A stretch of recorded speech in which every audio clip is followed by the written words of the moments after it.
Salut à tous, c'est Interpêche. Aujourd'hui on se retrouve pour ma deuxième vidéo 2018. Je voulais prendre un poste, donc le poste qui m'a permis de toucher le gros poisson sur la dernière vidéo. Et malheureusement il était pris. Aujourd'hui il y a 3 pêcheurs sur le lac.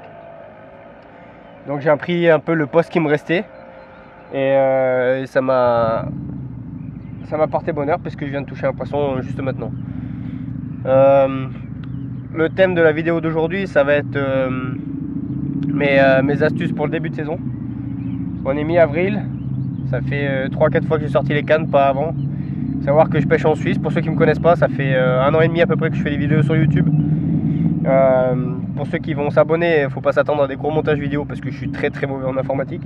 Par contre, il y aura beaucoup de départs en direct, beaucoup d'explications sur les montages, sur mes pêches et sur mes techniques de pêche sur cette gravière là. C'est un lac très facile à pêcher, donc il n'y a pas forcément de secret pour attraper du poisson. Mais enfin, je pense que ça peut servir sur des gravières françaises où vous avez à peu près le même profil. Donc voilà, dans cette vidéo, je vais vous dire, selon moi, la grosse différence qui fait qu'on peut tirer son épingle du jeu en début de saison. Donc la première chose pour moi, c'est le choix du poste. Donc j'ai fait ça en plus ou moins 3 petites parties. Donc la première chose à faire sur toutes les pêches que vous faites, mais encore plus quand c'est le début de saison, c'est très bien repérer. C'est-à-dire faites un tour du lac. Prenez des lunettes polarisantes, c'est très important de regarder s'il y a de l'activité sur tout autour du lac. Par exemple, c'est ce qui m'a permis de toucher le poisson sur la dernière vidéo. J'ai fait le tour du lac, j'ai pas vu un seul poisson. Par contre, j'ai vu que les petits poissons étaient plus actifs au bout du lac, donc là où j'ai pêché. Et sur tout le tour du lac, il n'y avait aucune activité. Donc pas d'oiseaux, pas de petits poissons, il n'y avait rien du tout. La seule différence qui a fait que je me mette sur ce poste ce jour-là, c'était l'activité du blanc. C'était des petits alevins qui se mettaient à nager. Et sur les autres parties du lac, ils étaient là. Par contre, ils ne bougeaient pas. Donc sur des poissons statiques, les poissons statiques, ils mangent pas ou très peu. Alors que les poissons actifs, ils vont en quête de nourriture en fait. Et donc c'est juste cette importance-là qui a fait que j'ai pris ce poste-là et que j'ai pris ce poisson-là la semaine dernière. Donc pour moi, le point le plus important, c'est de bien choisir son poste. Quand on choisit un bon poste, on a déjà la moitié des chances de son côté. Alors après, ce que je conseille, c'est de beaucoup de regarder aussi bien sûr la nature du fond. Donc ce qui est important, vu que l'eau est encore froide, c'est de trouver un poste où on pourra pêcher à la fois un haut fond ou une partie très ensoleillée au maximum de toute la journée, du matin jusqu'au soir.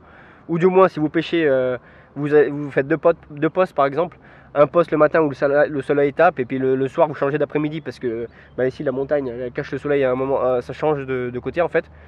Donc vous pouvez faire 2 postes comme ça différents. Et alors pour moi la deuxième canne, il faut qu'elle soit en profondeur. Alors pourquoi en profondeur? Parce que l'hiver, les eaux du fond sont plus chaudes que les eaux de surface. Ça veut dire que les poissons vont se coller au fond. Et après quand l'été revient, avec l'air qui se réchauffe, ça va devenir l'inverse. Ça veut dire que les eaux de surface vont être plus chaudes et les eaux du fond vont être plus froides. Et à ce changement, c'est en général ici en Suisse c'est avril-mai. C'est là que se fait le plus gros mouvement de poissons en fait. Les poissons vont chercher la thermocline, ça s'appelle. Et donc en fait, donc dans cette période encore où il peut avoir des gelées encore, où il peut faire 25 degrés l'après-midi comme aujourd'hui, c'est important de chercher les poissons dans plusieurs couches d'eau. Alors ne pas se dire oui je vais pêcher il y a un plein soleil, je vais pêcher un haut fond, parce que c'est faux. Les poissons ils peuvent rester au fond parce que l'eau elle est plus chaude, malgré qu'il y ait le soleil qui tape en plein sur une bordure qui a 1 mètre d'eau, l'eau elle sera toujours plus chaude au fond que sur cette bordure là. Alors ça sera peut-être pas la même chose dans 2 semaines. Par contre au début de saison il faut faire attention à ça. Il ne faut pas se dire que le soleil réchauffe l'eau à 5 degrés par minute, hein. C'est pas vrai. Donc gardez toujours cette option des 2 cannes qui pêchent dans 2 profondeurs différentes. Donc pour moi c'était le premier gros point, c'est de bien choisir son poste en arrivant en début de saison. Prendre son temps, pas jeter ses cannes comme d'habitude, comme vous avez fini la saison l'année dernière, ou comme vous pêchez en été l'an dernier, ou comme vous avez l'habitude de pêcher sur un autre lac. Vraiment prenez le temps de faire, même si c'est 1 heure de marche, 2 heures de marche, prenez le temps, prenez des polarisantes, de faire le tour du lac pour voir s'il y a de l'activité, si vous voyez un poisson, si vous voyez 2 poissons, si vous voyez justement un au fond susceptible d'être ensoleillé ou pas. Voilà, toutes ces choses là pourront faire que vous allez faire du poisson ou pas dans la journée. La deuxième chose qui est un peu liée, et ça va être là le deuxième gros point que je vais faire en plusieurs petites parties, c'est l'approche. On va pas approcher un plan d'eau comme on l'approche en été un plan d'eau en début de saison comme on approche en été ou en fin de saison par exemple. Pour moi l'hiver il faut être très très discret, ça veut dire maximum 2 cannes pour moi, une canne ou 2 cannes. Pourquoi? Encore plus dans les lacs qui sont privés comme ça, qui ont été fermés tout l'hiver. C'est-à-dire que là, l'hiver, il n'y a rien qui bouge. Il n'y a pas d'arbres, il n'y a pas de personnes qui marchent au bord de l'eau. Ici, c'est très touristique. Il y a des gens partout, il y a la piscine. Ça veut dire que l'été, ils sont habitués au bruit. Il y a les gens qui jettent des pierres, il y a les paddles, il y a tout ce que vous voulez. Il y a les gens qui nagent, il y a la piscine, il y a des gens qui donnent du pain aux canards, il y a les chiens qui vont dans l'eau. Les poissons sont habitués au bruit. Par contre, l'hiver, il n'y a rien. Ça veut dire que quand vous allez dans l'eau, déjà le son dans l'eau il est multiplié par 10 par rapport à dehors, ou même par 100, je sais pas, mais le son est beaucoup plus fort dans l'eau que dehors. Ça veut dire que si vous lancez 3-4 fois un plomb, et ben en hiver il s'écoutera plus que 3-4 fois en été. Voilà, donc il faut minimiser le nombre de cannes et minimiser aussi le nombre de lancers.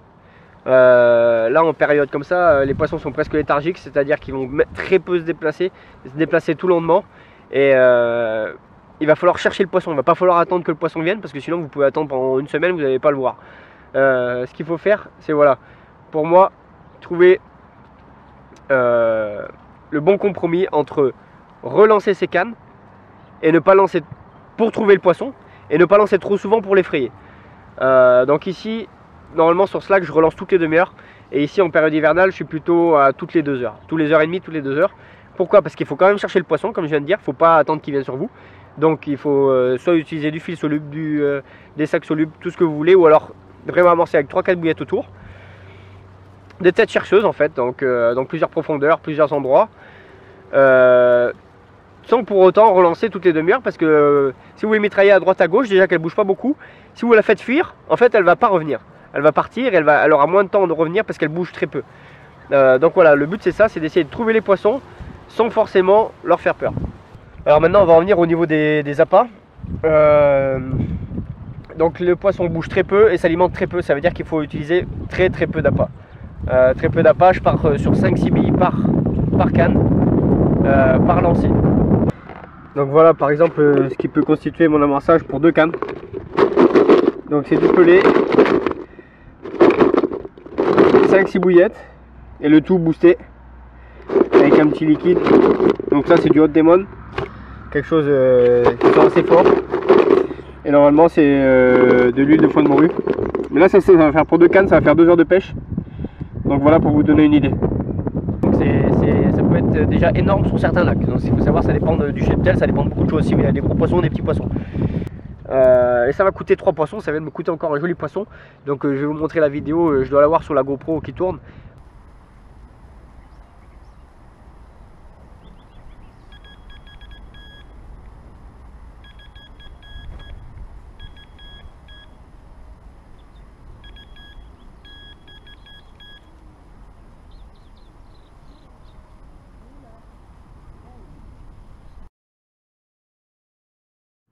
Voilà, donc comme toujours pour les petits poissons, je leur évite la prise photo.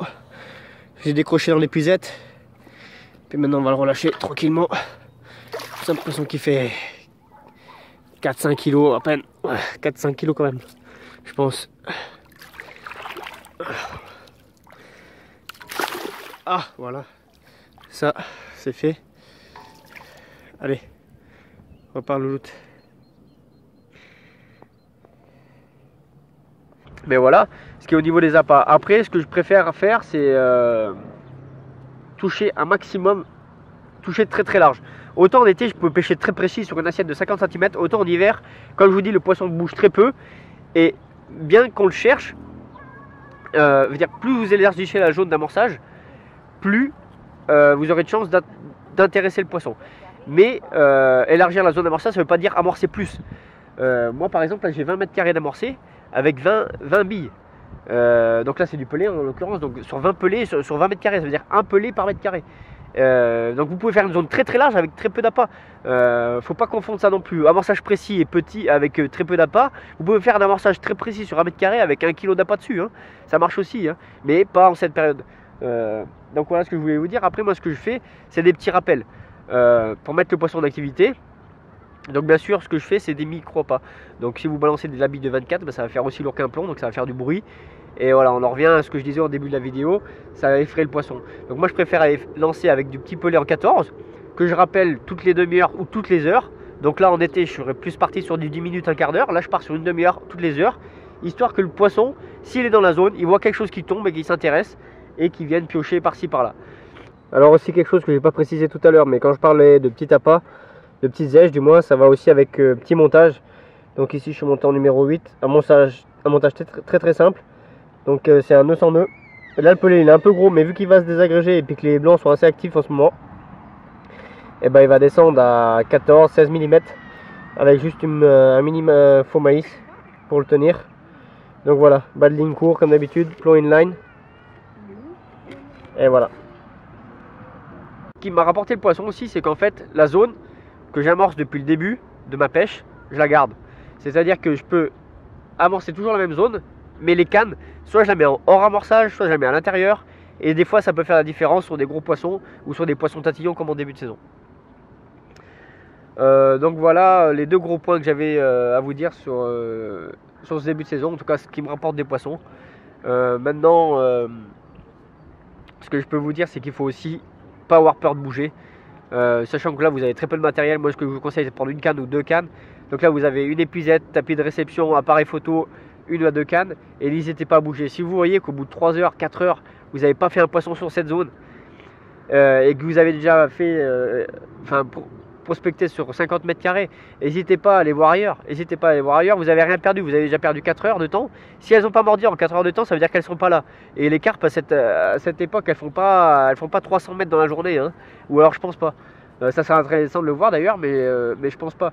Ça veut dire que si vous tombez sur un banc, bah, vaut mieux pêcher sur le banc qui se trouve peut-être pas ici, mais ailleurs, que vous allez peut-être le trouver en changeant de poste. Oh là, j'ai une touche. Putain. Voilà, donc un collègue qui vient me voir, petite blague sympa. Je vous reprends en vidéo tout à l'heure. À la fin de la vidéo, et le dernier point important, donc ça va être le troisième point. Le premier point, pour récapituler, ce sera choisir le bon poste. Le deuxième point, ça va être l'approche de votre pêche. Et le troisième point, c'est si vous faites un poisson, si vous avez la chance de faire un poisson, bougez de poste. Après un départ, on sait tous que ça perturbe la zone. Et comme je vous ai dit, le poisson est très long en hiver, et donc il reviendra malheureusement pas sur la zone ou très tard sur la zone. Ça veut dire que vous allez faire le poisson, et même si c'est un banc, le banc va être parti, il va mettre 1 heure ou 2 heures à revenir. Alors une fois que j'ai fait le poisson, j'hésite pas à rechanger de zone encore une fois. Ça fait faire peut-être des kilomètres, ça fait faire des efforts dans la journée, mais ça peut vous permettre de retoucher un autre poisson sur une autre partie du lac, au lieu d'attendre sur la même partie que vous avez fait toucher un poisson, et qui malheureusement pour moi, enfin je pense, après tout ce que je vous dis dans les vidéos, c'est mon avis personnel, il ne reviendra pas sur la zone. Donc après, c'est clair que si vous êtes sur des privés où vous avez un poste donné sur 24 heures ou 48 heures, bah vous êtes malheureusement obligé de rester. Mais c'est pas pour autant que vous pouvez rester sur la zone. Vous pouvez ramorcer la zone, enlever la canne, pêcher la canne sur un autre endroit et revenir sur cette zone 4-5 heures plus tard, histoire que les poissons reviennent et reprennent confiance. Maintenant, ce qu'on va passer, c'est vraiment la toute fin de vidéo. Je vais vous présenter tout simplement où j'ai pris ce poisson et où je pêche aujourd'hui. Alors aujourd'hui, vu qu'il n'y avait plus de place sur le lac, je me suis mis à un petit endroit que j'avais l'habitude de pêcher, mais pas d'ici. Donc je pêche un arbre immergé. Je vous avais déjà montré dans une vidéo. Celui-là m'a permis de toucher quelques gros poissons la saison passée. Et donc les deux pêchent dessus. Les deux cannes pêchent dessus, je pêche à deux cannes. Donc là vous voyez, c'est le poste de la piscine que j'ai beaucoup pêché. Et donc cette fois je suis en face. Et pourquoi je suis venu ici? Tout simplement parce qu'il n'y avait plus de place sur le lac, mais aussi parce que l'arbre est très peu pêché en début de saison. Et là la pression de pêche elle est énorme depuis ce mois-ci. Il y a peut-être 4 ou 5 pêcheurs tous les week-ends. Donc ce que j'ai fait, c'est que je me suis mis là tranquillement et j'ai pêché la canne, donc les deux cannes dans deux profondeurs, une à la pointe de l'arbre et une qui pêche 10 mètres plus loin dans la profondeur du lac. Et c'est la canne la plus près de l'arbre qui m'a rapporté le poisson. Mais et la technique, c'est celle que je vous ai expliqué. Les deux cannes pêchent au pelé avec un petit maïs flottant. Donc c'est des montages équilibrés, hameçon numéro 8 ou numéro 6 avec des petits pelés ça va être du 14 ou du 16 et un amorçage de zone, donc sur 20 mètres carrés, que j'amorce tous les 3 quarts d'heure, on va dire, toutes les heures. Et pour l'instant ça m'a touché le poisson. Donc là, comme je vous ai dit, je viens de toucher le poisson, donc je vais attendre 1 heure, voir s'il n'y a vraiment pas de poissons qui sont restés sur la zone. Sinon je vais encore bouger. Je sais pas où parce qu'il y a très peu de place ce soir. Mais je vais sûrement bouger sur les postes que j'ai pêché ce matin et que j'ai pas fait de poisson. Voir si les poissons sont arrivés sur la zone ou c'est sur les petites billes que j'ai amassées ce matin. Donc voilà, n'hésitez pas à vous abonner. Si vous avez plein de questions ou si vous voulez commenter quelle est votre approche vous pour les débuts de saison, n'hésitez pas. Suivez-moi sur Facebook, sur Instagram, c'est Nature à Pêche partout, donc allez-y, n'hésitez pas à partager. Et moi je vous ferai profiter un maximum de mes pêches sur cette saison 2018. Allez, salut!